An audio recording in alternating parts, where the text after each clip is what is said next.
শাশুড়ি ভার্সেস বোকা বৌমা। বৌমা, আমার খিদেতে পেট চুই চুই করছে আর এখনো মহারানীর এখানে পাত্তা নেই। হ্যাঁ মা বলো। বলি বৌমা, দুপুরের খাবার কি আমার জুটবে নাকি জুটবে না?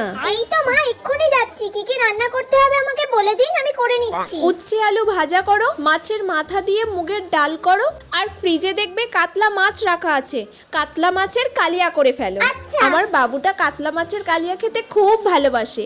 যাও যাও তাড়াতাড়ি করে ফেলো। আচ্ছা ঠিক আছে, আমি এক্ষুনি যাচ্ছি আর গিয়ে সব করে ফেলছি। A few moments later. মা সব রান্না রেডি হয়ে গেছে? আপনি চলুন, আপনাকে আমি খেতে দিয়ে দিই। চলো চলো, আমাকে ভাতটা তাড়াতাড়ি বেড়ে দেবে, চলো। ভাত? ভাত কোথা দিয়ে হবে মা? মানে? আপনি তো আমাকে ভাত করতে বলেননি মা। উচ্ছে আলু ভাজা, মাছের মাথা দিয়ে মুগের ডাল আর কাতলা মাছের কালিয়া করতে বলেছিলেন। আমি তো শুধু ওই তিনটেই করেছি। দুপুরবেলা মানুষ এই খাবারগুলো কি দিয়ে খায়? তোমার মাথায় কি আছে বৌমা?